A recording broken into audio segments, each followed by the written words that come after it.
ये class 10th exercise 5.1 arithmetic progression, ठीक है।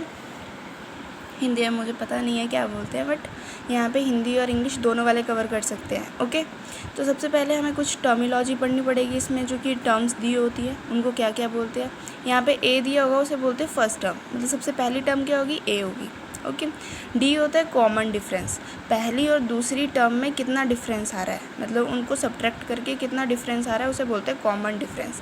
ये सभी में कॉमन होगा तभी ए बनेगी, अदरवाइज़ नहीं बनेगी, ठीक है। एन होता है नंबर ऑफ़ टर्म्स, कितनी नंबर ऑफ़ टर्म्स है, 1 है, 2 है, 3 है, 4 है, 5 है, जितनी मर्जी, ठीक है। ए एन क्या होती है, लास्ट टर्म, जो लास्ट टर्म होती है उसे बोलते हैं ए एन। जैसे कि मैंने लिख दिया 1 2 3 4 5 अप टू 10 तक लिख दिया, तो लास्ट टर्म क्या हुई, 10 हुई यहाँ पे, ठीक है। अब पहली टर्म को कैसे लिखते हैं, ए लिखते हैं, क्योंकि मैंने बताया फर्स्ट टर्म ए होती है। अब कॉमन डिफरेंस को ऐड कर देंगे जब हम, जैसे मैंने बोला कि यहाँ पे फर्स्ट टर्म क्या है, 1 है और दूसरी टर्म 2 है, तो दूसरी टर्म में क्या चीज़ ऐड हुई है, 1 + 1 ऐड हुआ है ना, दोनों में क्या डिफरेंस आ रहा है, 1 आ रहा है ना, कॉमन डिफरेंस क्या है, 1 है। और दूसरी टर्म में पहली टर्म को ऐड कर दो, पहली टर्म क्या है, ए प्लस डी करना है ना, यहाँ पे ए प्लस डी, ए क्या है हमारे पास 1 है, और इन दोनों में डिफरेंस कितने का है, 1 का है ना, +1 दैट इज़ इक्वल टू 2, इसलिए 2 आई हुआ है। अब अगली वाली में क्या करेंगे, a + 2 × d, 2 × d, 2 × d that is equal to 1 + 2 that is equal to 3, आ गई ना थर्ड टर्म भी, ठीक है। तो ऐसे निकालते हैं इसमें। ओके, अब इसका सेकंड क्वेश्चन करते हैं। फर्स्ट क्वेश्चन स्टेटमेंट वाइज था, वैसे वो भी इजी है, पर मेरे अकॉर्डिंग वो एग्ज़ाम पॉइंट ऑफ व्यू से इतना इंपॉर्टेंट है नहीं है, ठीक है, इसलिए मैं सेकंड क्वेश्चन से स्टार्ट कर रही हूँ। अगर फर्स्ट क्वेश्चन भी चाहिए होगा तो आप कमेंट कर सकते हो, and please subscribe my channel. तो क्वेश्चन नंबर 2 का फर्स्ट जो पार्ट है वो है a = 10 दिया हुआ है और d = 10 दिया हुआ है। तो a = 10 है, तो a + d कितना हो जाएगा, पहली टर्म और साथ में कॉमन डिफरेंस का ऐड, तो कितना हो जाएगा 20, 10 + 10 20। फिर a + 2d करना है, तो 10 + 2 × d, d कितना है हमारे पास, 10 है ना, तो 10। अब 10 प्लस ये कितना बन जाएगा, 2 × 10 20 बन जाएगा ना, 10 + 20 दैट इज़ इक्वल टू 30। तो ए पी कितनी बन गई, 10 20 30, अब ये 40 भी तो आ ही जाएगी, है ना, सभी में एक जैसा तो डिफरेंस आ रहा है 10 10 का, है ना। तो ठीक है, ये आ गया हमारा फर्स्ट क्वेश्चन। बस इतने से ही हैं। 5.1 में तो छोटे क्वेश्चन है, 5.2 में थोड़े समझने वाले क्वेश्चन है, ठीक है, उसमें मैं थोड़ा ज़्यादा ध्यान दूंगी आपका, और कुछ फॉर्मूले भी लगेंगे वहाँ पे, ठीक है। सबसे पहले उसके फॉर्मूले रिवाइज करेंगे, देन आगे। ओके, तो a = -2 है एंड d = 0 है। अब देखो कॉमन डिफरेंस ही नहीं है, तो ऑब्वियसली ए पी तो -2 -2 -2 ही आएगी, क्योंकि इनमें कोई डिफरेंस नहीं आना चाहिए ना, 0 का डिफरेंस आना चाहिए। तो a = -2 है, a + d करेंगे तो -2 + 0 = -2 ही होगा, d की वैल्यू मैंने 0 पुट करी हुई है, ठीक है। और a + 2d करेंगे तो -2 + 2 × 0, d तो 0 ही है ना, तो 2 को 0 के साथ करेंगे तो 0 ही आ जाएगा, और -2 तो -2 + 0 करेंगे तो -2 ही आएगा, तो मतलब इसकी ए पी कितनी बनी, -2 -2 एंड -2। ओके, अब अगला वाला क्या है, फोर्थ क्वेश्चन है। अब मैंने थर्ड क्वेश्चन इसलिए नहीं करवाया क्योंकि वो बहुत ईजी था, और एक दो क्वेश्चन खुद करोगे तो मुझे लगता है फिर आपको भी समझ आएगा, है ना, तो उसको करके देखना, ठीक है। मैं फोर्थ क्वेश्चन करवा देती हूँ, इसमें फ्रैक्शन था और फिफ्थ वाले में डेसिमल था, इसलिए मैंने ये कर दिया हुआ है।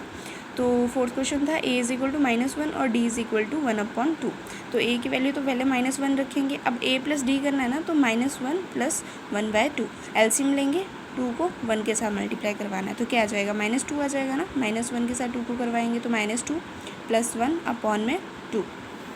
देखो अब -2 में 1 जाएंगे, बड़ी टर्म के साथ माइनस है ना, तो माइनस दे के जाएगा, 2 - 1 करेंगे तो 1/2। और फिर थर्ड टर्म निकालेंगे तो a + 2d से निकालते हैं उसको, है ना, तो -1 + 2 × d / 1/2, ठीक है। 1/2 किसकी वैल्यू, d की वैल्यू, और 2 ये वाला 2 है, ठीक है, जो फॉर्मूले में है, और a की वैल्यू -1।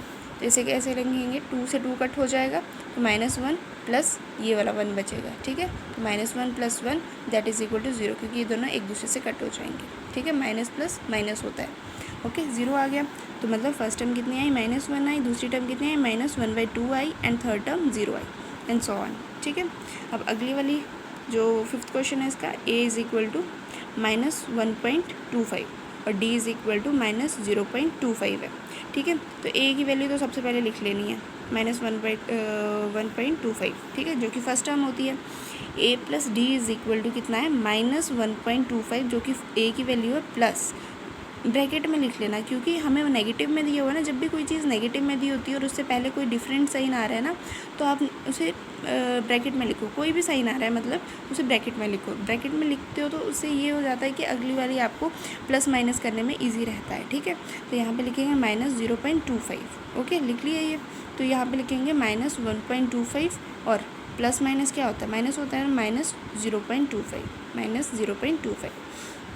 अब ये भी माइनस है, ये भी माइनस है, माइनस माइनस क्या होगा, प्लस होगा ना। तो ये कितना बन जाएगा, प्लस करके 550, और फिर ये 10 हो गया ना, 5 5 10 हो गया, तो 0 और 1 ऊपर गया, 2 2 4 और एक 5 पॉइंट ये वाला 1। ठीक है, क्योंकि आगे तो 0 थी, 1 + 0 करेंगे तो 1 ही आएगा, और माइनस का साइन। दोनों में बड़ा कौन सा, ये है ना, और इसके साथ कौन सा साइन है, माइनस का साइन है। फिर a + 2d that is equal to -1.25 + 2 और ब्रैकेट में -0.25। ओके, -1.25 माइनस, अब देखो 2 को जब इसके साथ मल्टीप्लाई करवाएंगे तो आएगा 0.25, sorry 0.50, that is equal to -1.75। Minus minus plus होता है ना, तो प्लस कर दिया मैंने। ठीक है, तो इसकी AP क्या बनी है हमारे पास, -1.25 -1.50 और -1.75। अगर इससे ज़्यादा टर्म्स पूछे जाता है तो यहाँ पे a + 2d था ना, इसके आगे a + 3d होगा। ठीक है, ऐसे करके निकाल लेंगे। अगर ज़्यादा टर्म्स पूछी जाती है, 5 पूछी जाती है, 6 पूछी जाती है, तो ऐसे निकल जाती हैं। ठीक है, और ये याद रखना। ओके, स्क्रीनशॉट ही ले लेना चाहें, पर याद रखना है इसे, इसके आगे ही फॉर्मूले बनेंगे इसके। Okay, thank you, bye bye.